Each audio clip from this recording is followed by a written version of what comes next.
Classification of elements second part start करूं। तो first part में हम लोगों ने पहले ये समझा कि ये एलिमेंट्स का जो क्लासिफिकेशन है, बेसिकली ये हम लोग काम क्या कर रहे हैं। तो 8 ऐसे ग्रुप्स हैं जिनके बारे में, जिनके एलिमेंट्स और कंपाउंड्स उनके सबसे ज्यादा हमें देखने को मिलेंगे। उन 8 ग्रुप के एलिमेंट्स से एक बार फैमिलियर होने की कोशिश की जा रही है, ताकि उनके बारे में कोई भी छोटी मोटी चीजें अगर कभी डिस्कशन में आए तो हमें प्रॉब्लम फील ना हो, और वो ब्लॉक का हिस्सा भी हो जाएगा हमारी ब्लॉक केमिस्ट्री का इस तरह से। तो हमने लास्ट पार्ट में जो किया है वो सिंपली कितने पीरियड्स हैं, कितने ग्रुप्स हैं, किस तरीके से हैं, metal, non metal, metal wide, physical state, यही सब कुछ ना, ये सारी चीजें। फ्रांसियम, सीजियम और गैलियम का हमने एक लास्ट पॉइंट ये करवाया था कि वो तीनों लिक्विड एलिमेंट्स नहीं है। हाँ, वो लो मेल्टिंग सॉलिड्स हैं, थोड़ा सा भी मेल्टिंग पॉइंट बढ़ने पर वो बड़ा इजीली मेल्ट कर जाते हैं, और रूम टेम्परेचर के आसपास ही उनका भी मेल्टिंग पॉइंट है, फिर भी उनको अपन क्या नहीं बोलते, लिक्विड एलिमेंट्स नहीं बोलते। तो अब हम लोग ग्रुप वाइज डिस्कशन स्टार्ट करते हैं। सबसे पहले 8A ग्रुप।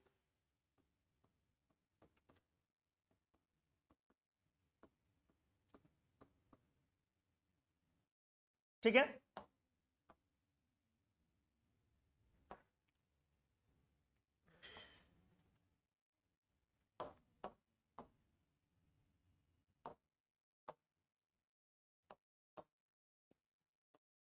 ए ग्रुप का बेटा एक नाम और है, एक क्या ग्रुप वाइज और भी नाम बोलते हो, जैसे हाँ 18th ग्रुप, और एक नाम 0 ग्रुप भी तो बोलते हो, यूरोपियन नोटिफिकेशन में बोलते हो ना। मेंबर्स क्या है इनके, हीलियम, नियन, आर्गन, क्रिप्टन, जेनॉन, रेडॉन। और रेडॉन हमारा क्या था, रेडियो एक्टिव। और एक एलिमेंट कौन बेटा, ऑर्गेनोजोन। ठीक है, रेडियो एक्टिव एलिमेंट अनस्टेबल होते हैं। ये रेडॉन नेचुरल है या सिंथेटिक है, नेचुरल। हमने 1 to 94 नेचुरल बताया है। और ऑर्गेनोजोन क्या है, सिंथेटिक है, वो मैनमेड एलिमेंट है। रेडॉन का टी हाफ क्या था, 3.8 डेज हाफ लाइफ पीरियड था ना, और इसका हाफ लाइफ पीरियड कितना था, 700 माइक्रोसेकेंड।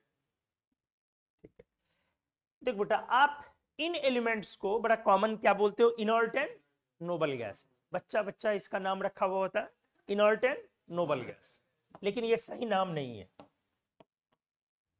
जी। ऊपर वाले 3 एलिमेंट्स इनर्ट गैस, जबकि लोग हर किसी को इसमें इनर्ट और नोबल गैस बोलते हैं।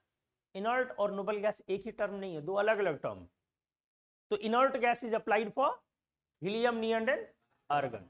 और नोबल गैस किनको आप बोलोगे, क्रिप्टन, जेनन और रेडॉन। मैनमेड है इसलिए उसके बारे में कोई डिस्कशन नहीं कर रहा हूं मैं। इनको क्या बोलोगे आप, नोबल गैस। ऊपर वाले 3 इसमें इनर्ट गैस है, और नीचे वाले 3 इसमें नोबल गैस। सर क्या मतलब हुआ, क्या डिफरेंस है। तो इनर्ट और नोबल इंग्लिश के 2 सिंपल वर्ड्स हैं, क्या इन दोनों में डिफरेंस नहीं है। इनर्ट का मतलब क्या होता है बेटा, इनर्ट निष्क्रिय, ऑलमोस्ट डेड को बोलते हैं हम लोग। और नोबल, नोबल शांत। ठीक है, नोबल मतलब वो नॉर्मली वो भी एक तरीके से काम नहीं कर रहा है। जैसे नोबल की हिंदी होती है अक्रिय, और इनर्ट की हिंदी होती है निष्क्रिय। तो डिफरेंस कहां है, ये तीनों कभी कंपाउंड्स नहीं बनाते, लेकिन ये तीनों बना सकते हैं। कौन कौन, क्रिप्टन, जेनॉन और रेडॉन। और बना नहीं सकते हैं, काफी ज्यादा बनाते हैं। तो इन तीनों के बारे में हमने क्या बोला, they never form molecular forms.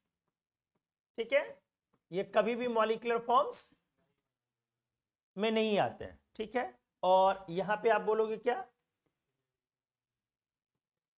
They can form numerous, और थोड़े मोरे नहीं बेटा, बहुत सारे oxo and fluoro compounds. Oxo and fluoro compounds. कौन? क्रिप्टन, जेनॉन और रेडॉन। ये बहुत सारे ऑक्सीजन और फ्लोरीन के कंपाउंड्स बना सकते हैं।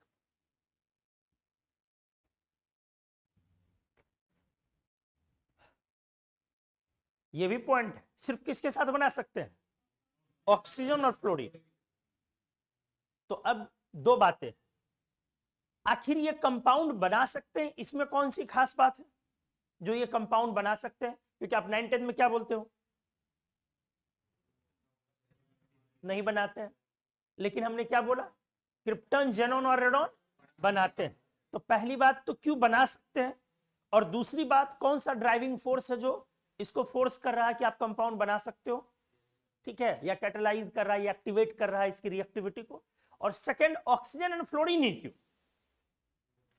क्लियर हो गई चीजें? चलो आ जाओ, अच्छे से समझो बेटा।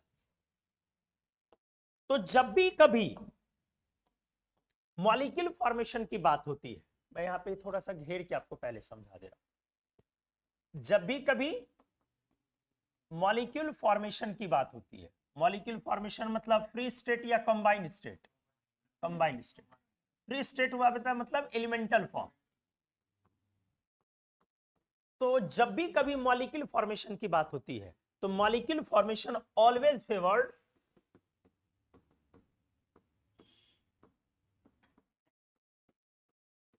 Favoured by accumulation of some oxidation state. कुछ समझ में आई चीजें? जब भी कभी कोई मॉलिक्यूल बनाएगा बेटा तो क्या डिफाइन होगा सबसे पहले? Oxidation state. सोडियम ने NaCl बनाया तो क्या डिफाइन हुआ उसका? +1। क्लोरीन ने NaCl बनाया तो क्या डिफाइन हुआ Cl का? -1।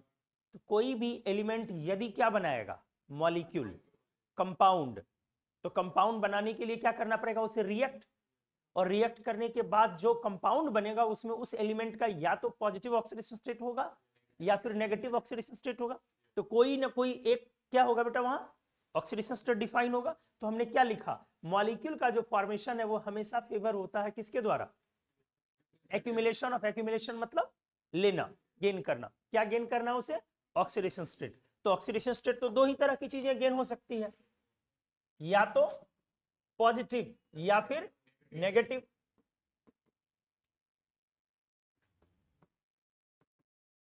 क्लियर हो गई चीजें? आते जाओ। पॉजिटिव ऑक्सीडेशन स्टेट कोई तब लेता है जब एलिमेंट की आयोनाइजेशन एनर्जी लो हो। कोई भी एलिमेंट पॉजिटिव ऑक्सीडेशन नंबर कब लेगा? जब उसकी आयोनाइजेशन एनर्जी लो हो। What does it mean? What is ionisation energy? Electron निकालने में लगने वाली एनर्जी। पॉजिटिव चार्ज कोई कब ला पाएगा? जब थियोरेटिकली इलेक्ट्रॉन निकालना क्या हो? इजी। इलेक्ट्रॉन निकालने में लगने वाली एनर्जी को क्या बोलते हो? Ionisation energy. तो आपका पॉजिटिव ऑक्सीडेशन स्टेट कब लेगा? जब आयोनाइजेशन एनर्जी क्या हो? कम हो या ज्यादा हो? कम हो। अरे बेटा इलेक्ट्रॉन निकलेगा आपका तभी तो पॉजिटिव ऑक्सीडेशन स्टेट आएगा। और इलेक्ट्रॉन निकलेगा कब? जब इलेक्ट्रॉन निकालने में लगने वाली एनर्जी, एफर्ट ज्यादा हो या कम हो? कम हो। क्लियर हो गया? तो हमने बोला कि positive oxidation state favored when ionization energy is low, और negative oxidation state favoured when electron इस बार गेन करना है। तो इसका उल्टा एक प्रोसेस है बेटा, उस एनर्जी को इलेक्ट्रॉन एफिनिटी बोलते हो, और ये लो होनी चाहिए कि हाई? अब आराम से पहले सोच समझ के बताओ। पहले आयोनाइजेशन को सोचो। आयोनाइजेशन एनर्जी है कि किसी एटम को आपने क्या बनाना है? कैटायन बना दिया और इलेक्ट्रॉन बाहर आया। तो इस प्रोसेस में डेल्टा H जो एनर्जी का चेंज है, मतलब एनर्जी लगी या एनर्जी रिलीज भी, जो कुछ भी, वो क्या कहलाया? कौन सी एनर्जी? प्लस का मतलब हुआ हमें एनर्जी देनी पड़ी। एनर्जी वैल्यू के पीछे अगर प्लस लगी हुई है तो इसका मतलब क्या है, हमें एनर्जी देनी पड़ी, प्लस मतलब ऐड हुआ, और अगर माइनस लगी हुई हो मतलब एनर्जी रिलीज हुई, निकली। तो आराम से सोच बेटा, हमने बोला कि आप किसी एटम में, आपका ये इलेक्ट्रॉन है, ठीक है, इलेक्ट्रॉन को जाहिर सी बात है कौन पकड़े हुए है, अपने इफेक्ट से बांधे हुए हैं, न्यूक्लियस। तो इलेक्ट्रॉन क्या आराम से निकल जाएगा? आपको क्या करना पड़ेगा, उसको फ्री कराना पड़ेगा, आपको एनर्जी देनी होगी। तो जो एनर्जी दे के आप फ्री करा रहे हो वही एनर्जी क्या कहलाएगा? तो डेफिनेटली ये एनर्जी क्या होनी चाहिए, ज्यादा या कम? कम, तभी आप इलेक्ट्रॉन निकाल पाओगे। तो जब एनर्जी लो होगी तो कौन सा ऑक्सीडेशन स्टेट आएगा? पॉजिटिव। जिस एलिमेंट की आयोनाइजेशन एनर्जी लो होगी वो कौन सा ऑक्सीडेशन स्टेट लेना चाहेगा? पॉजिटिव। आराम से सोचो, अब बताओ ये एनर्जी कब लो होगी, जब साइज बड़ा होगा या छोटा? बड़ा। साइज क्या होगा एटम का? बड़ा। जितना छोटा होएगा बेटा इलेक्ट्रॉन न्यूक्लियस के पास होएगा, तो निकालना क्या होगा? डिफिकल्ट। तो आसान कब होगा? जब साइज क्या होगा? बड़ा होगा। तो आप ये भी बोल सकते हो यहां पर कि ionisation energy inversely proportional size.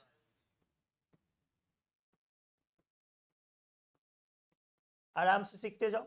और साइज बेटा बड़ा पीरियोडिक टेबल में लेफ्ट होता है और डाउन, लेफ्ट हैंड साइज क्या होता है? बड़ा। इसीलिए आयोनाइजेशन एनर्जी क्या होती है? लो। कोई कंफ्यूजन? अब आ जाओ, सेम उल्टा प्रोसेस, इलेक्ट्रॉन इस बार हमें क्या करना है? गेन। मान लो कोई एटम है, ये उनके ऑर्बिट्स हैं, सेल, कहीं बाहर में इलेक्ट्रॉन अगल बगल में पहुंच गया, अगर तो अगर अगल बगल में कोई इलेक्ट्रॉन आया तो न्यूक्लियस अपने एफर्ट से इसको क्या करेगा? खींच लेगा अपने अंदर। बोलो, क्योंकि इस पर माइनस है और वो क्या है? प्लस। तो अगर इसकी बाउंड्री के आसपास कोई है इलेक्ट्रॉन तो हमें जबरन ऐड करना होगा या वो खींच लेगा? जैसे बस जा रही है, आप अगल बगल से गुजरते हो बस स्टैंड से, तो कंडक्टर पकड़ के आपको लपक लेता है। अब जाना कहां है नहीं पता, वो अट्रैक्शन पावर है। तो न्यूक्लियर चार्ज अपने अट्रैक्शन पावर से क्या करेगा? इलेक्ट्रॉन को खींच लेगा, अगर वो इलेक्ट्रॉन जस्ट बाउंड्री के कहां पहुंच गया हो? अगल बगल। वो एटम का हिस्सा नहीं है, ये कौन सा इलेक्ट्रॉन है? फ्री इलेक्ट्रॉन है, बाहर का। लेकिन इसके पास आने पर ये इसे क्या कर ले रहा है? देखो वो ऑर्बिट में है, ये ऑर्बिट में है या नहीं है? नहीं बेटा, इसको खींच लिया गया, चला गया। तो अब जाने के बाद, अब ये पहले था बेटा एक्स गैसियस, अब किस में कन्वर्ट हो गया? एक्स माइनस में, और प्लस नहीं, बस हो गया। यहां पर हमने क्या ऐड कर दिया? इलेक्ट्रॉन। बोलो, अब इस प्रोसेस में जो डेल्टा एच होगा, अब बताओ प्लस होगा या माइनस? माइनस। क्यों? क्योंकि वहां हमें जबरन करना पड़ा, यहां खुद ब खुद प्रोसेस हुई, इसलिए वहां एनर्जी देनी पड़ी और यहां एनर्जी रिलीज होगी। तो प्लस या माइनस? और इस एनर्जी का नाम क्या पड़ा? Electron affinity. क्या नाम पड़ा? समझ में आ गई चीजें? बोलो। अब ये बता, इलेक्ट्रॉन एफिनिटी, माइनस का मतलब हुआ रिलीज होना और प्लस का मतलब हुआ लगना। इलेक्ट्रॉन एफिनिटी मतलब ये रिलीज जो होगी एनर्जी, ये कब ज्यादा रिलीज होगी? जब साइज छोटा होगा तब आसानी से ऐड होगा कि जब बड़ा होगा? सोचो, छोटे साइज में या बड़े में? छोटे में, क्योंकि बेटा न्यूक्लियस तभी तो पास आएगा। किस इलेक्ट्रॉन के? जिस इलेक्ट्रॉन को लपका जा रहा है, जिस इलेक्ट्रॉन को बांधा जा रहा है। इसीलिए आपका साइज क्या चाहिए? वहां भी छोटा चाहिए। तो यहां भी क्या लिखोगे? Electron affinity inversely proportional size. अब साइज छोटा राइट एंड अप है, तो साइज चूंकि राइट एंड अप जाने पे छोटा होएगा, इसलिए बेटा इस डायरेक्शन में इलेक्ट्रॉन एफिनिटी क्या होगी? ज्यादा होगी। हमें आयोनाइजेशन चाहिए था लो और एफिनिटी चाहिए थी हाई। अब आराम से सोच, हमें आयोनाइजेशन क्या चाहिए? लो, किस ऑक्सीडेशन स्टेट को शो कराने के लिए? और एफिनिटी क्या चाहिए? हाई, किस ऑक्सीडेशन स्टेट को शो कराने? अब आपको समझ में आ रहा है क्यों सोडियम, पोटेशियम, रुबिडियम, सीजियम हमेशा +1 ही होते हैं? क्योंकि वो सबसे बाएं हैं। तो उनकी क्या सबसे कम है? इसीलिए वो आयोनाइजेशन सबसे लो है, इसीलिए वो इलेक्ट्रॉन जान देने के लिए हमेशा तैयार रहते हैं। तो यही वजह है कि उन पर हमेशा पॉजिटिव चार्ज ही आता है, क्योंकि उनकी आयोनाइजेशन एनर्जी सबसे क्या है, कम है, वो सबसे लेफ्ट है। और आप समझ रहे हो कि क्यों फ्लोरीन और ऑक्सीजन लगभग फिक्स होता है, फ्लोरीन ऑलवेज -1 और ऑक्सीजन मोस्टली -2, क्यों? क्योंकि वो माइनस है, मतलब इलेक्ट्रॉन उसे क्या करना है, गेन, और वो राइट एंड अप है। आई चीजें समझ में? तो एलिमेंट पॉजिटिव ऑक्सीडेशन स्टेट कब दिखाता है, जब एलिमेंट का रिलेटिवली आयोनाइजेशन एनर्जी क्या हो, लो हो। और एलिमेंट नेगेटिव ऑक्सीडेशन स्टेट कब दिखाता है, इलेक्ट्रॉन एफिनिटी रिलेटिवली क्या हो, हाई। इनर्ट गैस की इसमें बातें नहीं हो रही है, उसको छोड़ के बातें हो रही है। अब आ जाओ, मैं क्लियर कर दे रहा हूं। यहां पर जब आप 1A ले रहे हो और लास्ट में कौन सा ले रहे हो, 7A, नो 8A नहीं, क्या? तो लेफ्ट एंड डाउन जाने पे आयोनाइजेशन एनर्जी लो है, एंड राइट एंड अप आने पे इलेक्ट्रॉन एफिनिटी हाई है।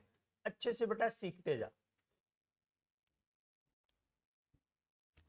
अब इसके बाद एक ग्रुप है बगल में पड़ोस वाला, कौन, 8A। अब मुझे ये बातें करनी है कि what about its ionisation energy and its electron affinity. नहीं समझ में आई चीजें? क्योंकि अभी तक हमने इसका कंपाउंड नहीं बनाया है, अब स्टार्ट हो रहा है कि ये कंपाउंड क्यों नहीं बना सकते, पहले ये डिस्कस करूंगा।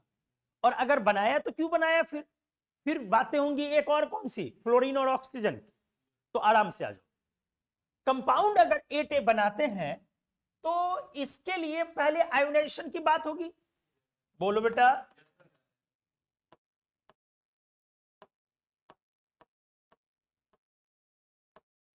चलो यहां पे यदि मैं आयोनाइजेशन एनर्जी की बातें करूं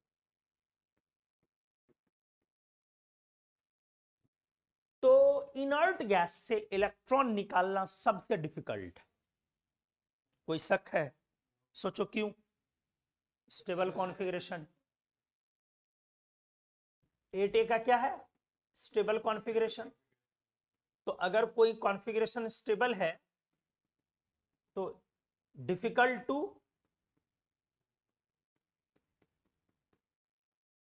इजेक्ट इलेक्ट्रॉन। इजेक्ट मतलब बेटा इलेक्ट्रॉन निकालना, इससे क्या है, डिफिकल्ट। इसलिए इनका जो आयोनाइजेशन एनर्जी होगा वो हाईएस्ट होगा अक्रॉस द पीरियड। नहीं समझ में आया?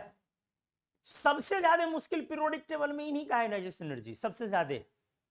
पूरे पीरियोडिक टेबल में बेटा अगर मैं बोलूं कि आयोनाइजेशन एनर्जी सबसे ज्यादा किसका है तो हीलियम का। एक तरफ से हीलियम नियन अर्गन लिख ले, अर्गन का थोड़ा कम होता बट अभी बाद में उसको डिस्कस कर। अभी तीनों को हाईएस्ट ले लो, अर्गन थोड़ा एक एलिमेंट से कम होता फ्लोरीन से, बट अभी तीनों को हाईएस्ट ले लो। तो ये तीनों एक तरफ से क्या है, सबसे ज्यादा। इसके बाद अगला नंबर आता है फ्लोरीन, किसका?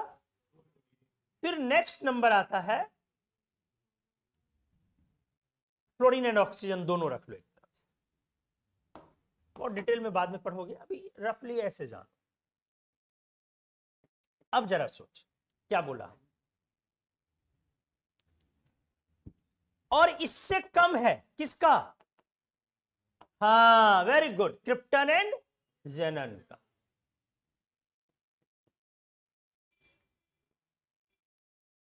इसको थोड़ा सा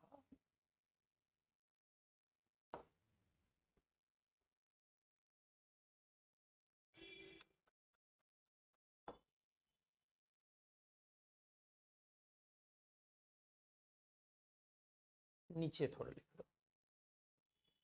आयोनाइजेशन एनर्जी, हीलियम, नियन, आर्गन, इस पे थोड़ा सा स्टार लगा दिया मैंने, क्यों लगाया वो बाद में क्लियर होंगी चीजें। अगला नंबर किसका लिया? फ्लोरीन एंड ऑक्सीजन, और फिर इससे पीछे है कौन?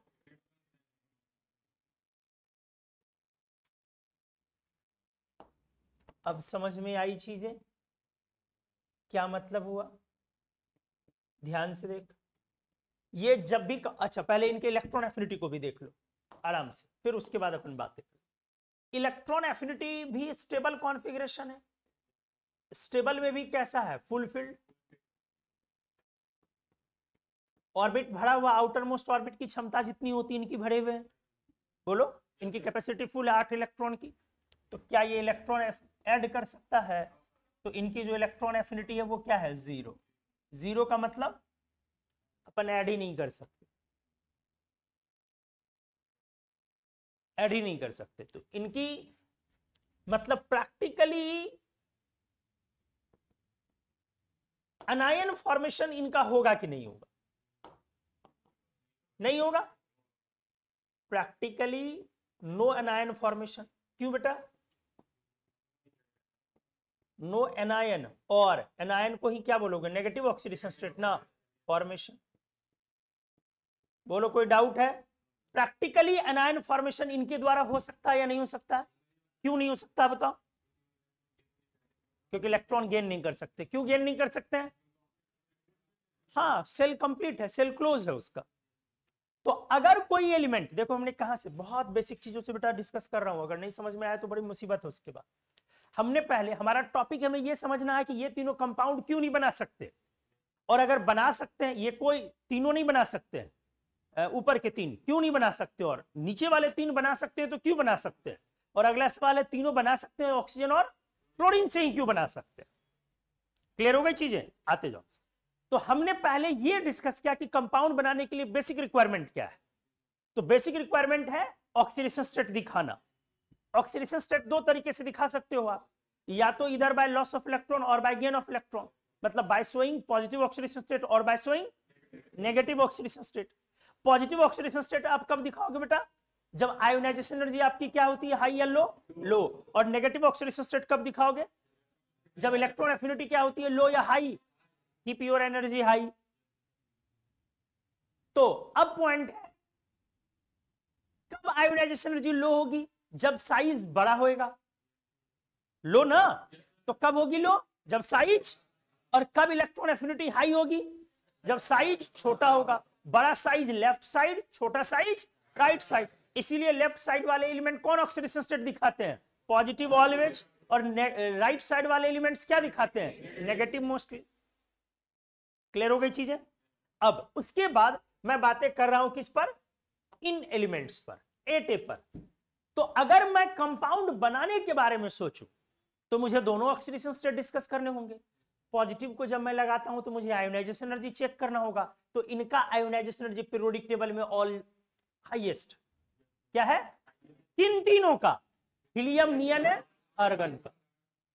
इसका मतलब क्या हुआ? हीलियम, नियन एंड आर्गन किसी के साथ भी इलेक्ट्रॉन लूज करने को तैयार नहीं है। क्यों? क्योंकि जब 2 एलिमेंट कंबाइन होकर के मॉलिक्यूल फॉर्मेशन करेंगे तो दोनों में जिसका आयोनाइजेशन एनर्जी लो होगा वो कौन सा ऑक्सीडेशन स्टेट दिखाएगा? पॉजिटिव। तो इनका आयोनाइजेशन एनर्जी किसी भी एलिमेंट से पीरियोडिक टेबल में लो है या हाई है, तो ये लूज कर सकता है। ये बोलेगा मैं नहीं लूज कर सकता हूं, तब आपके पास एक ऑप्शन बनता है गेन करने का, वो आपने रास्ता बंद कर रखा है। क्लियर हुई अब चीजें? तो हीलियम, नियन और आर्गन क्यों नहीं कंपाउंड बना सकते हैं? क्योंकि उनका आयोनाइजेशन एनर्जी हाई नहीं है, हाईएस्ट है, और इलेक्ट्रॉन एफिनिटी 0 है। अब बातें करूं किस पे? क्रिप्टन, जेनॉन एंड रेडॉन पे। उनकी आयोनाइजेशन एनर्जी हाईएस्ट नहीं है। उनसे ज्यादा एनर्जी, आयोनाइजेशन एनर्जी किनकी है? फ्लोरीन, ऑक्सीजन, नाइट्रोजन की। तो नाइट्रोजन की बातें अभी नहीं कर रहे, फ्लोरीन एंड ऑक्सीजन की। इसीलिए अब बाकियों से फिर पीरियोडिक टेबल में इनकी भी क्या है? हाई है। इसीलिए बाकी कोई भी अगर आते हैं तो उनसे इनकी आयोनाइजेशन एनर्जी हाई है, तो उनसे ये रिएक्ट कर पाएंगे या नहीं? नहीं। क्यों? क्योंकि उनके रिस्पेक्ट में इनकी आयोनाइजेशन एनर्जी हाई है, तो ये इलेक्ट्रॉन लूज करने को तैयार ही नहीं है, और रहा गेन करने को तो वो तो रास्ता ही बंद है इन सभी का। लेकिन यदि इनके सामने कौन आते हैं? फ्लोरीन एंड ऑक्सीजन, तो इनके पास रास्ते खुले हैं। किस चीज की? इलेक्ट्रॉन लूज करने की या गेन करने का। कौन सा रास्ता खुला है? लूज करने का, लॉस ऑफ इलेक्ट्रॉन का। कैसे है बेटा? क्योंकि फ्लोरीन और ऑक्सीजन के रिस्पेक्ट में इनकी आयोनाइजेशन एनर्जी क्या है? लो है। क्लियर हो गई सारी चीजें? देखो एक छोटी सी चीज को समझाने के लिए कहां से कहां इनऑर्गेनिक में घूमना पड़ता, लेकिन क्लियर हो गया सभी का? किसी को कोई डाउट? तो चलो अब मैं लिखता हूं।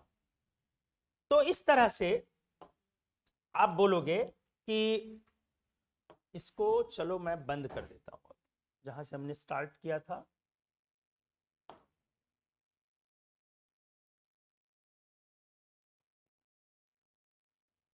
ठीक, इस तरह से हमारा helium, neon and argon, no positive oxidation state, no negative oxidation state. क्यों नहीं? Due to highest ionisation energy in periodic table है बेटा। ठीक, और क्रिप्टन, जेनन, रेडॉन, रेडॉन को अभी हटा के रखो। बोलो positive oxidation state in against of fluorine and oxygen only ना?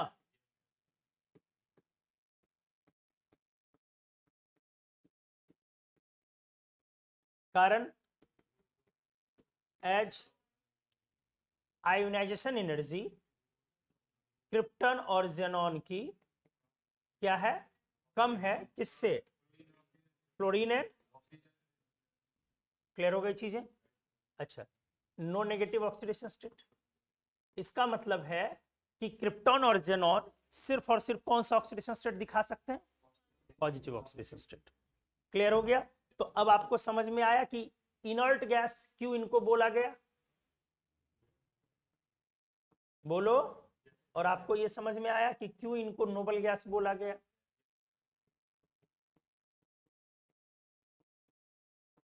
क्योंकि ये मॉलिक्यूल का फॉर्मेशन कर सकते हैं। तो अगर हमने ये फर्स्ट पेज जो यहां लिखा है ये वाला, they can form numerous oxo and fluoro compounds, तो अब इसके पीछे नीचे रीजन लिखोगे क्या है? एज देयर आयोनाइजेशन एनर्जी की जो वैल्यू है आर लोअर देन, ये काफी ज्यादा एग्जाम में पूछा जाता है। फ्लोरीन एंड ऑक्सीजन काफी ज्यादा एग्जाम्स में ये पूछे जाते हैं।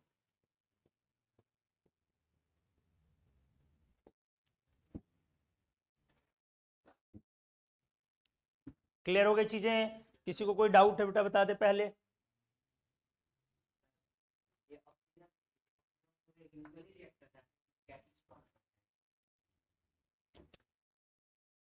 टेम्परेचर लो करने पर रिएक्शन हो जाता, ठीक है। और बहुत सारे रिएक्शंस में कैटलिस्ट भी डालने पड़ते हैं। रिएक्शंस के देखो, इनर्ट और नोबल गैस की केमिस्ट्री आपको सबसे कम पढ़नी, बहुत कम पढ़नी, एकदम समझो तो जस्ट इंट्रोडक्शन है। ये काफी वास्ट एरिया है, तो इसमें बहुत ज्यादा हम लोग उलझने वाले नहीं है। इसके बहुत ज्यादा रिएक्शंस भी आपको नहीं पढ़ने, इनफैक्ट ना के बराबर रिएक्शंस इनके पढ़ने। लुईस एसिड बेस ही थोड़े बहुत जानने हैं, आगे धीरे धीरे आपको क्लियर हो जाएगा। चलो अब बातें करता हूं इनर्ट और नोबल गैस के द्वारा बनाया गया सबसे पहला कंपाउंड क्या था? एग्जीपीटीएम6। बड़ी अच्छी जानकारी दे रहा हूं आपके एनसीईआरटी की जानकारी। और कहां पे मिलेगा एनसीईआरटी में? पी ब्लॉक में। भले ही ये इंट्रोडक्शन है लेकिन ये सारी चीजें आपको ब्लॉक में मिलेंगी। जो ग्रुप जहां का होगा उसको वहां पे पलटोगे तो वहां सारी चीजें मिलेंगी। मतलब ये वाला डिस्कशन आपको किस चैप्टर में मिलेगा? पी ब्लॉक, 11th या 12th? 12th, क्योंकि पी ब्लॉक का ग्रुप 18, 17, 16, 15 कहां पे है? 12th में। तो 12th वाला जब आप पी ब्लॉक का वो वाला पार्ट, ग्रुप 18 वाला पार्ट पलटोगे तो वहां पे आपको शुरू में ये सारा इंट्रोडक्शन दिखेगा अलग अलग तरह से। मेरे तरह क्लैरिटी नहीं रहेगी वहां लिखी हुई, लेकिन चीजों को आप ढूंढोगे तो चीजें मिल जाएंगी। आ जाओ, तो हमने अब यहां पे बोला बेटा फर्स्ट नोबल गैस कंपाउंड,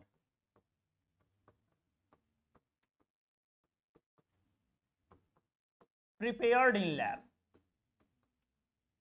कोई बताओगे? अभी हमने बोला है क्या, एक्जीपीटी F6,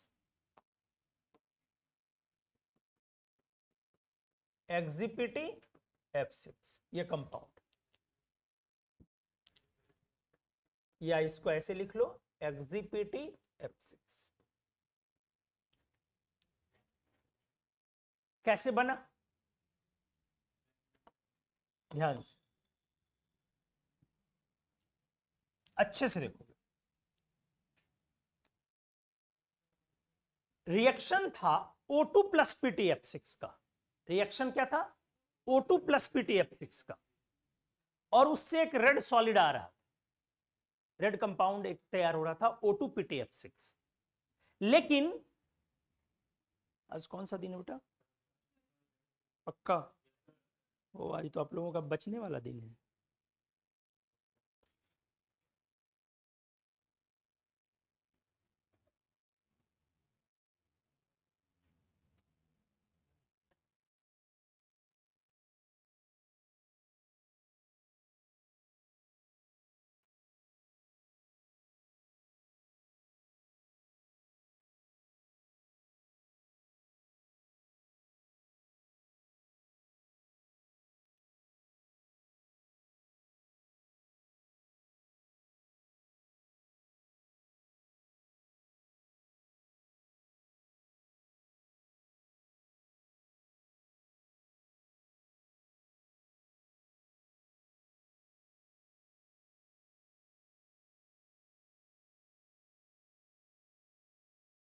सॉरी, हाँ तो हमने क्या बोला आपसे कि कंपाउंड क्या पहला तैयार हुआ, एक कंपाउंड है O2 PtF6। पहले समझो अच्छे से चीजों को, कहानी ये है कि O2 का डायरेक्ट रिएक्शन कराया PtF6 से, O2 का डायरेक्ट रिएक्शन किससे कराया गया, PtF6 से।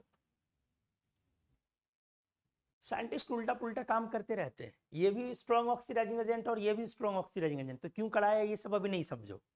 तो एक कंपाउंड तैयार हुआ इस तरह से O2 PtF6, ठीक है, ये कंपाउंड तैयार, ये एक ऑरेंज रेड, किस कलर का सब्सटेंस है, ऑरेंज रेड, मेनली अगर बोलना हो तो ऑरेंज बोला जाता है, O फॉर ऑरेंज ऐसे याद रखते हैं। अब दिमाग में क्या आया, लोगों ने एक नया रिएक्शन कराया एक्जीपीटिव, और क्या बना,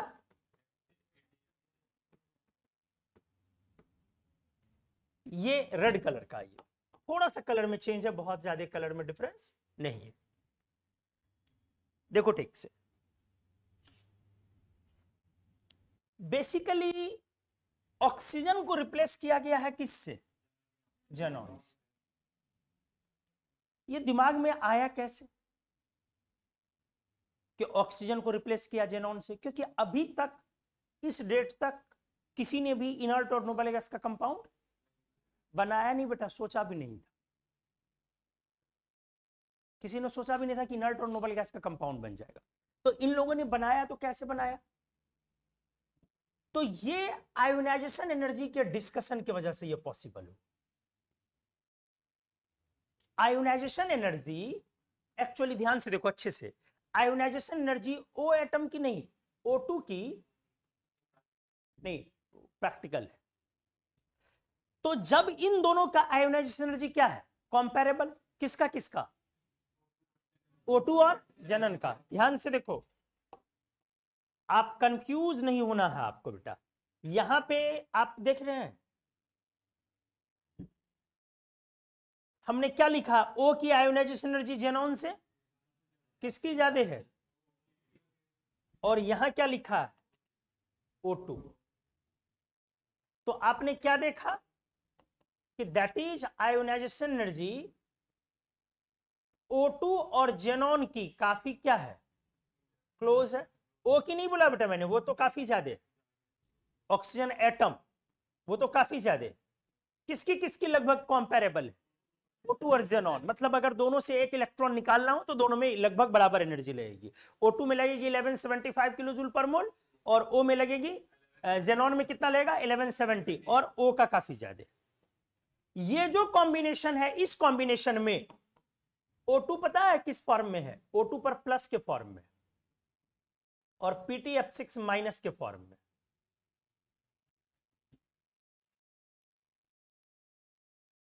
O2 किस फॉर्म में है? O2 के प्लस। अगर नहीं कुछ बोलता तो कुछ स्टूडेंट्स उसको क्या ले लेते हो ऊपर? माइनस। और हाइट क्या है?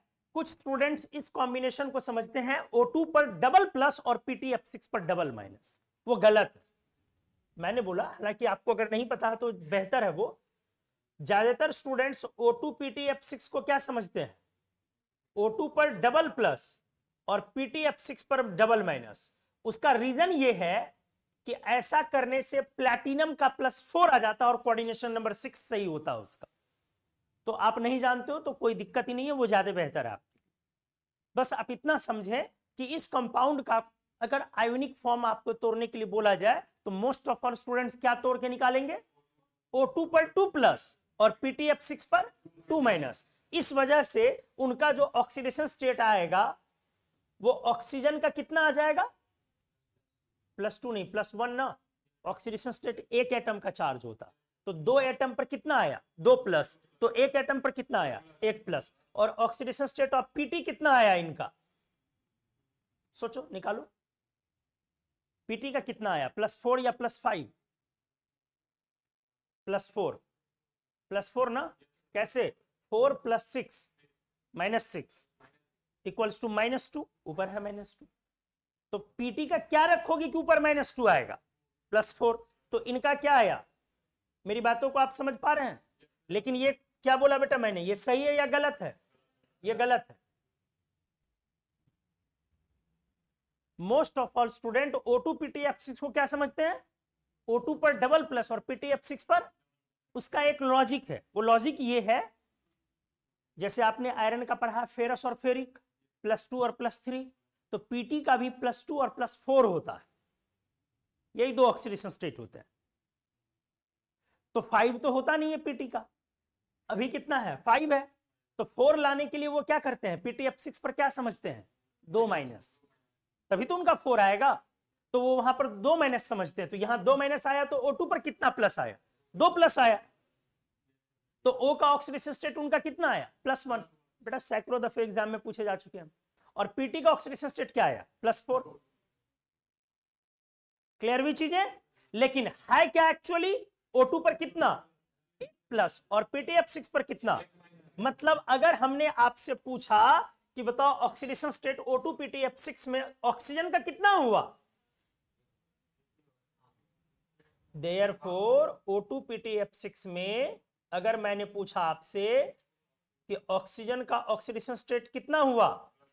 +1/2। Very good. और Pt का कितना हुआ बेटा? +5। भले ही ये एबनॉर्मल है, लेकिन क्या सारी नॉर्मल चीजें ही दुनिया में एग्जिस्ट करती हैं? एबनॉर्मल चीजें भी तो एग्जिस्ट करती हैं। आप लोग जीते जागते एग्जाम्पल से हो कि नहीं हो? No sir. पहले ये क्लियर हुआ? बोलो किसी को कोई डाउट? एक बार और। क्या हिंदी सिनेमा का गाना once more sir once more? बेटा 20 बार बता चुका हूं, तुम एक बार और की बात कर रहे हो। चलो 20 बताया तो 21 बताने में क्या है? क्या पता कि नोबेल प्राइज मिल जाए इसके कारण। हाँ, एक बार कैसे बताया बेटा? चिक चिक के तब देख, हमने बोला कि पहले हमें पहुंचना है XZPTF6 पर। तो XZPTF6 में ये तो अब क्लियर हो रहा है ना कि जेनॉन इसलिए कंपाउंड बना रहा है ऑक्सीजन के साथ कि उनकी आयनाइजेशन एनर्जी ऑक्सीजन से कम थी, लेकिन वो O एटम था। इसीलिए जब वो O के सामने आएगा तो इलेक्ट्रॉन क्या करना पड़ेगा? जेनॉन को लूज। क्यों लूज करना पड़ेगा? क्योंकि O से इसके रिस्पेक्ट में आयोनाइजेशन एनर्जी क्या है? कम है। समझ रहे हो ना बात को? तो O और F के सामने में जब भी जेनॉन, रेडॉन, क्रिप्टॉन, जेनॉन वगैरह आएंगे तो O को नेगेटिव या पॉजिटिव? नेगेटिव लेना है। और इन लोगों को क्या लेना? पॉजिटिव लेना है। तो मैं बातें कर रहा हूं, पहले एक रिएक्शन है O2 + PtF6। इस रिएक्शन से O2PTF6 एक ऑरेंज रेड सॉलिड बन रहा है। सवाल उठता है कि ये रिएक्शन होने का बेस क्या है, आधार क्या है? तो एक्चुअली यूजुअली ऑक्सीजन तो नेगेटिव ऑक्सीडेशन स्टेट लेने के लिए मार करता है, लेकिन पॉजिटिव और नेगेटिव की लड़ाई डिसाइड कैसे होती है? सामने वाले एक दूसरे के रेस्पेक्ट में। अगर सामने वाला का आयोनाइजेशन एनर्जी लो है तो वो खुद ब खुद पॉजिटिव ले लेगा, और अगर सामने वाले का इलेक्ट्रॉन एफिनिटी आपसे हाई है तो वो खुद ब खुद क्या ले लेगा? नेगेटिव ले लेगा।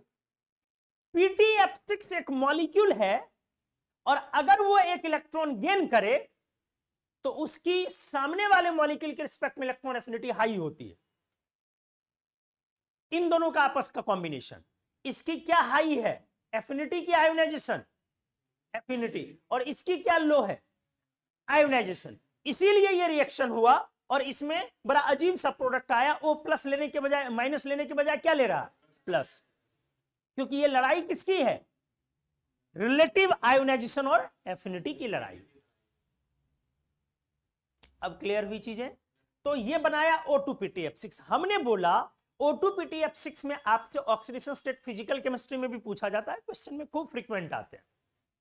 तो O2PTF6 में एक तो वैसे वाले स्टूडेंट C नहीं, C² C³ सब है, C⁴ है।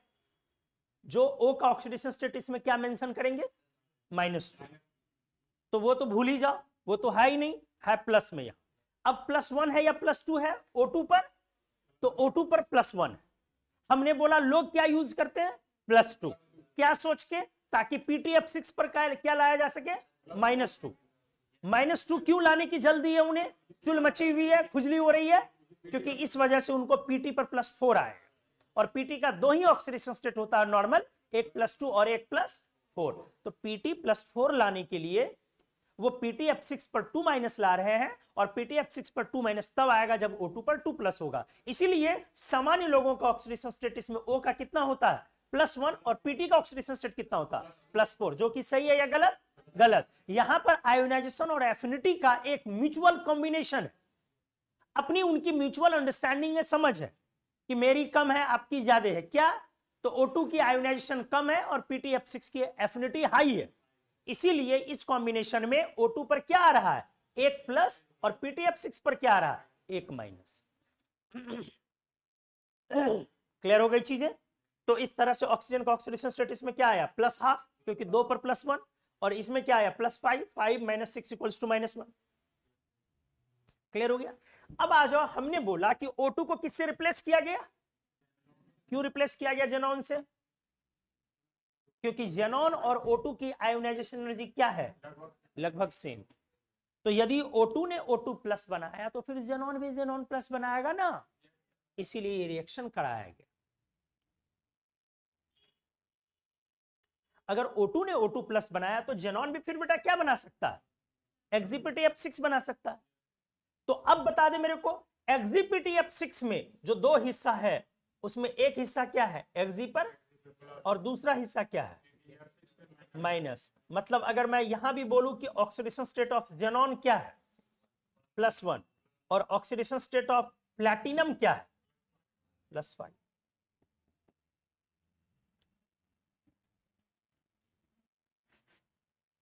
तो जब ये समझ में, लोग काम करते हैं दिन रात, साइंटिस्ट लगे हुए हैं, अलग अलग तरह की चीजें बना रहे हैं, खोज रहे हैं, इसीलिए आप तक चीजें आराम से पहुंच रही हैं और पहुंचते जा रही हैं। आपको कोई मेहनत नहीं करना पड़ रहा, इसलिए क्लास में आके आप सो जा रहे हैं या क्लास आ ही नहीं रहे हैं। जितनी सुविधाएं जिस चीज की मिलती है, लोग उसका इंपॉर्टेंस उतना ज्यादा समझते हैं या कम? कम समझते हैं। हम लोग इसका इंपॉर्टेंस क्यों नहीं? बेटा वैसा सोचो ना कि आप क्लास को इंटरेस्टिंगली नहीं पढ़ते हो, वैसे लोग जो क्लास जिनको अवेलेबल नहीं, सोचो वो कितने लाचार होंगे। आप अपनी स्कूल में, आप पटना आकर के पढ़ रहे हो, दिल्ली जाके पढ़ रहे हो, कोटा जाके कहीं भी पढ़ रहे हो, किसी बेंच पर बैठ करके किसी अच्छे टीचर से बढ़िया सा डिजिटल बोर्ड पे पढ़ रहे हो या ब्लैक बोर्ड पे, किसी भी तरीके से पढ़ाई करो, अच्छी कोचिंग ले पा रहे हो, अच्छी स्कूल ले पा रहे हो। लेकिन तुम्हारे स्कूल डेज में तुम्हारे ही बेंच पर बैठा हुआ तुम्हारे गांव में बहुत सारे बच्चे होंगे जो, जिनको नसीब ये है या नहीं है, आपके बहुत सारे ऐसे दोस्त होंगे बेटा, आपको याद होगा, जो आज भी वहीं पर गांव में पढ़े होंगे। वो आज भी कोटा, पटना, दिल्ली, हैदराबाद कहीं निकल के नहीं जाके पढ़ पाए, और आप पढ़ पा रहे हो। आपको क्या लग रहा है ये आपकी खासियत है कि आप यहां आ गए? नहीं। किनकी खासियत है? आपके पेरेंट्स की। आपका 1% 2% रोल हो सकता है, आप बहुत मेरिटोरियस हो तो आपकी फी माफ हो सकती है, लेकिन अगर आप यहां आए हो तो ये समझ बूझ आपके पेरेंट्स की, ये हिम्मत और ये फाइनेंशियल एफर्ट आपके पेरेंट्स की, जिनकी आप वैल्यू नहीं दे पाते हो। और जो नहीं आ पाया यहां, इस बेंच पर नहीं बैठ पाया, क्या लगता है कि वो आपसे बहुत कम मेरिटोरियस हैं? ऐसा है क्या? उनको मौका नहीं मिल पा रहा क्योंकि उनके पेरेंट्स एफोर्ड नहीं कर पा रहे। तो बेटा पेरेंट्स में भी वैसा ही कंपटीशन हुआ जैसा आप में कंपटीशन है। आप भी कल को पेरेंट्स बनोगे, इसलिए दोबारा ये कंपटीशन आपको फेस करना होगा जो आज आपके पेरेंट को करना पड़ रहा। तो आप चीजों की वैल्यू, अहमियत समझना चाहते हो तो उनसे पूछो जो चाहते थे इस बेंच पर आकर के बैठ के एजुकेशन लेना और उनको नसीब नहीं हो पाया। किस वजह से? कि उनके पेरेंट अफोर्ड नहीं कर पा रहे, और आपको ये मिला आपके पेरेंट की वजह से, तो आप इसकी अहमियत नहीं समझ रहे हो। इसलिए कोई भी चीज आपके पास अगर है ना बेटा, तो पहले उसकी अहमियत समझो कि जो चीजें मेरे पास है वो कितनों के पास नहीं है। इससे दो चीजें आपके साथ आपके दिमाग में आएंगी, दो लर्निंग लेसन ये आपको देगा। पहला एक ये उस चीज की अहमियत समझाएगा कि जो मेरे पास है वो दूसरों के पास नहीं है, वो तरस रहा है, तो उसको वेस्ट करने से तुम बचोगे। जैसे पानी, पानी आप क्या करते हो? बेहिसाब वेस्ट करते हो। कभी ऐसे जगह पे जाओ जहां पानी नहीं है और वहां आपको 5 दिन रहना पड़े, उसके बाद आओ तो पानी वेस्ट करना बंद कर दो। लेकिन आज क्यों करते हो? 1 बाल्टी वाट पानी लेकर के आप पैर धोते हो, 3 बाल्टी से नहाते हो, कपड़े जब वॉश करते हो तो जब तक कि सोप का पूरा फोम बाहर ना हो जाए तब तक पानी निकाले जा रहे हो। जरा सोचो कि ऐसे भी लोग हैं जो 1 बकेट में पूरा दिन गुजार रहे हैं। बेटा 1 बकेट भी नहीं मिल रहा, मैं तो ज्यादा बोल रहा हूं। तो ऐसा आप अगर करते हो बेटा, तो इससे 2 सीख मिलती है। पहली, आपको उस चीज की अहमियत समझ में आती है तो आप उसका वेस्टेज स्टॉप करते हो, बर्बादी बंद करते हो। और दूसरी, जब एक बार आपको ये बातें समझ में आती है तो उसका उपयोग तुम भरपूर लेवल पे कर पाओगे। जो बोलते हैं ना, फिर तुमको क्रिएटिविटी तुम्हारे अंदर आएगी। क्यों? क्योंकि तुमने वेस्टेज स्टॉप कर दिए, तो तुम्हारा फोकस उस पर बढ़ेगा, तो क्रिएटिविटी अपने आप आ जाएगी। और मैंने क्या बोला था? एक क्रिएटिव इंसान न तो कभी मरता है न कभी बूढ़ा होता है, सॉरी, न कभी थकता और न कभी बूढ़ा होता। क्रिएटिव इंसान न कभी थकता न कभी बूढ़ा होता, ये उसकी सबसे बड़ी खासियत होती। तो आपके लिए दिन रात साइंटिस्ट काम कर रहे हैं, लोग काम कर रहे हैं, इसीलिए आपको चीजें बनाई बनाई मिल रही है और आप उनकी अहमियत नहीं समझ रहे हो। अहमियत समझ नहीं रहे हो तो उनके किए हुए इन्वेंशन को, उनके किए हुए रिसर्च को आप वैल्यू नहीं दे रहे हो और वेस्ट हो रहा है उनका रिसर्च।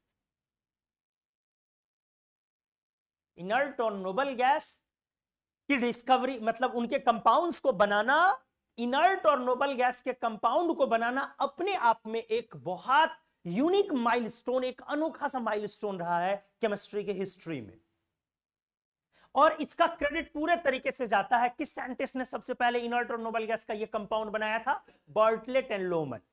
नील बर्टलेट का नाम मेजर आता है, Bartlett and Lohmann. Neil Bartlett and Lohmann, Bartlett and Lohmann, ये 2 साइंटिस्ट हैं। मेन नाम इसमें किनका आता है? बर्टलेट का। बर्टलेट वो पहले साइंटिस्ट थे जिन्होंने इनर्ट और नोबल गैस का कंपाउंड तैयार किया, और वो कंपाउंड कौन सा था? XZPTF6। और बर्टलेट की लगभग पूरी जिंदगी, नील बर्टलेट की लगभग पूरी लाइफ नोबल गैस के कंपाउंड्स पे ही उनका जाता है। मतलब जो नोबल गैस सबसे पीरियोडिक टेबल में निकम्मा, निठल्ला और नकारा माना जाता था, उसका कंपाउंड बहुतों की संख्या में तैयार किया किसने? बर्टलेट ने। तो कोई भी चीजें बेकार नहीं होती बेटा, उसकी अहमियत बस एक्सट्रैक्ट करने वाला कोई मिल जाए तो हर चीज अपने आप में इंपॉर्टेंट है। फिर बर्टलेट ऐसे साइंटिस्ट रहे जिनका मतलब इनर्ट और नोबल गैस के क्षेत्र में, एरिया में काम करने के लिए सबसे ज्यादा वो नोन रहे, क्योंकि जिस समय में कोई सोच नहीं रहा कि ये कंपाउंड बनाएगा, उस समय में उन्होंने अपने एक्सपेरिमेंट के थ्रू एक कंपाउंड तैयार किया XDPTF6। फिर उसके बाद तो फिर लाइन लग गई कंपाउंड्स की। और ये कब किया गया है? 1962, 1962। तो हमने क्या बोला? बर्टलेट वो पहले साइंटिस्ट रहे जिन्होंने इनर्ट और नोबल गैस का कंपाउंड तैयार किया। आउट ऑफ द बॉक्स ये चीज है, क्योंकि किसी ने नहीं सोचा था कि एक सबसे बेकार निकम्मा निठल्ला ग्रुप वाला एलिमेंट्स का ग्रुप कंपाउंड भी फॉर्म कर सकता। उन्होंने कर दिखाया। और ये क्यों हो पा रहा है? O2 और जेनॉन की आयनाइजेशन जो कंपेरेबल होने के कारण O2 को रिप्लेस किया इन्होंने, किससे? जेनॉन से रिप्लेस किया, तो ये रिएक्शन हो गया। और उसके बाद ढेर सारे कंपाउंड फिर तैयार किए गए।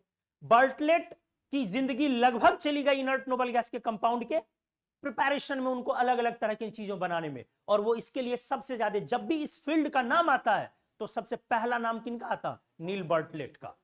बेटा एक नहीं, दो नहीं, तीन नहीं, चार नहीं, 8 बार नोबेल प्राइज के लिए नॉमिनेट हुए। 8 बार, लेकिन एक बार भी मिला नहीं। एक बार भी नील बर्टलेट। ऐसे बहुत सारे साइंटिस्ट। इसलिए मैं बोलता हूं बेटा, लोगों ने आपके लिए क्या कर रखा है आप नहीं जानते हैं। लोगों ने अपनी जिंदगी लगा दी है, साइंस और साइंटिस्ट ने साइंस के पीछे अपनी जिंदगी लगा दी है, और उन्हें क्या हासिल हुआ उन्हें नहीं पता है। और वो इसके लिए काम भी नहीं कर रहे हैं कि मुझे क्या हासिल हुआ। मैं एक साइंटिस्ट का नाम बताता हूं, आप शायद चौंक भी जाए। ऑर्गेनिक केमिस्ट्री में बहुत फेमस उनका रूल्स वगैरह आता है। उनका नाम है, कंप्लीट नाम जो भी हो, इनगोल्ड, के इनगोल्ड बोलते हैं। क्रिस्टोफर, शायद पूरा नाम क्रिस्टोफर के इनगोल्ड है, केंक इनगोल्ड। इनगोल्ड रूल्स भी आता। उनकी पूरी जिंदगी गई है कार्बन के रिंग्स की स्टेबिलिटी पर, उनका थीसिस लिखा हुआ है। और ऑर्गेनिक केमिस्ट्री में मैकेनिज्म को लेकर के उन्होंने बहुत बड़ा काम किया हुआ। इनगोल्ड, इनगोल्ड साहब को 1 2 4 5 बार नहीं, 23 बार टोटल नोबेल प्राइज के लिए नॉमिनेट किया गया। और यह हाईएस्ट है किसी भी साइंटिस्ट के लिए, 23 टाइम्स। ऐसा बहुतों बार हुआ कि बहुत सारे साइंटिस्ट को 2 बार, 4 बार, 5, 8, 10 बार नॉमिनेट किया गया और मिला भी नोबेल प्राइज, 1 बार 2 बार मिला भी। लेकिन इनको कितनी बार? इनगोल्ड को, इनगोल्ड के रूल्स आते हैं, इनगोल्ड के रूल्स आते हैं ऑर्गेनिक केमिस्ट्री में। इनको 23 बार नोबेल प्राइज के लिए नॉमिनेट किया गया और 1 बार भी नोबेल प्राइज नहीं मिला। सोच साइंटिस्ट क्या होते हैं, क्या वो प्राइजेस के लिए काम करते हैं? नहीं। 23 टाइम्स। और हैरत की बात क्या, 1948 से लेकर 1948 टू 1970 हर साल उनको नॉमिनेट किया गया था, 1 साल छोड़ के, 48 से लेकर के 70 तक। और उनका नॉमिनेशन क्यों बंद हो गया पता है? क्योंकि उनकी डेथ हो गई। 1970 में डेथ हो गई और 70 में उनको लास्ट नॉमिनेट किया गया। बेटा पागलपन चाहिए। कुछ आप लाते हो ना, आउट ऑफ द बॉक्स चीजें लाते हो, उसके लिए मैडनेस चाहिए, पागलपन चाहिए। क्यों आईआईटी हमारा इतना ज्यादा फेमस है? आईआईटी के लिए एक पागलपन चाहिए, आईआईटी के लिए एक जुनून चाहिए। ऐसे थोड़ी नहीं पूरी दुनिया में आईआईटी की धूम मची हुई है।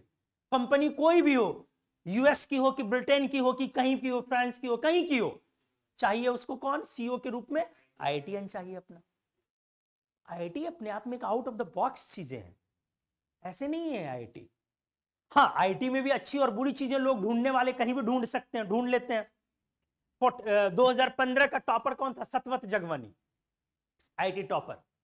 सतवत जगवानी ऑल इंडिया रैंक 1 ला करके कंप्यूटर साइंस लेकर के आईआईटी बॉम्बे में पढ़ाई करते हैं, ठीक है। और 2 साल के बाद सतवत जगवानी छोड़ देते हैं, आईआईटी बॉम्बे को छोड़ देते हैं, रैंक 1। क्यों? क्योंकि उनको मैसाचुसेट्स, एमआईटी, समझ रहे हो, सुन रहे हो, जान रहे हो ना, एमआईटी, एमआईटी यूएस, एमआईटी से उनको आगे अपनी कंप्यूटर साइंस की डिग्री करनी है, तो वो यहां से छोड़ के वहां कर रहे हैं। तो उन्होंने छोड़ दिया 2 साल बाद आईआईटी को। वो डेयरिंग देखो, हिम्मत देखो। तो भाई कंपटीशन अगर आउट द बॉक्स है तो एक रैंक लाने वाला भी तो आउट ऑफ द बॉक्स है, तो उसे करना चाहिए। करना है कहां से? एमआईटी से करना है इंजीनियरिंग। तो वो एमआईटी से सीएस करना स्टार्ट कर देता और अभी कंप्लीट भी हुआ उसका, मास्टर्स भी कंप्लीट हो गया। और जब एमआईटी से वो करता है, कंप्लीट करने के बाद जो उसकी नौकरी लगती है, वो जहां जॉब कर रहा है, उस कंपनी को फाउंडेड किसने किया? एक आईआईटीएन ने। वो कंपनी बनाया किसने है? एक आईआईटीएन ने। This is the power of IIT. उससे पहले चित्रांग मुद्रिया 2014 के आईआईटीएन थे, टॉपर, ऑल इंडिया रैंक 1। उसने भी आईआईटी छोड़ दिया, उसने भी आईआईटी छोड़ दिया। और क्या रैंक है? 1। कौन सा कॉलेज है? आईआईटी बॉम्बे, ब्रांच सीएस, और छोड़ दिया। और उसने 2 नहीं, 1 ही साल बाद छोड़ा।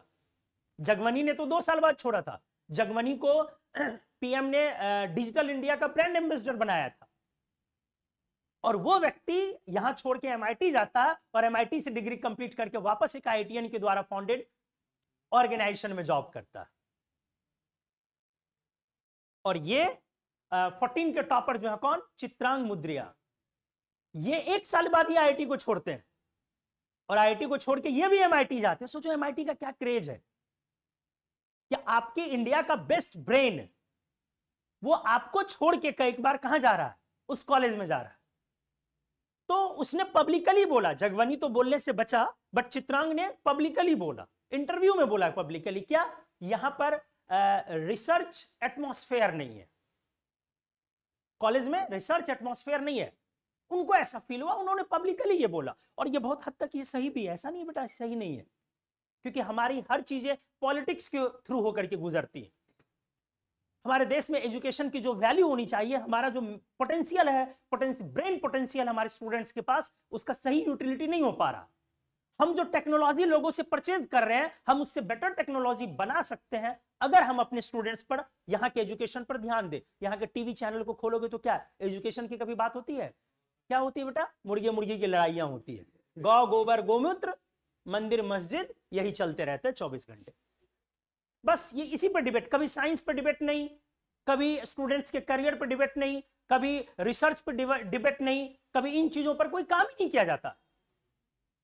तो उसको ऐसा फील हुआ, उसने छोड़ दिया, आईआईटी बॉम्बे छोड़ने का डिसीजन ले लिया। तो कितना बड़ा डिसीजन रहा होगा बेटा। जो आईआईटी के लिए सरवाइव कर रहा है ना, कि मैं किसी तरीके से आईआईटी कर जाऊं, उससे आउट ऑफ द बॉक्स चीजें नहीं हो सकती है। जो रैंक लाने के लिए लड़ाई लड़ रहा है ना, उससे आउट ऑफ द बॉक्स चीजें हो सकती है। बड़ी छोटी सी और बड़ी प्यारी कहावत है, जो रोटी की सोचता है वो कभी चोटी की नहीं सोचता है।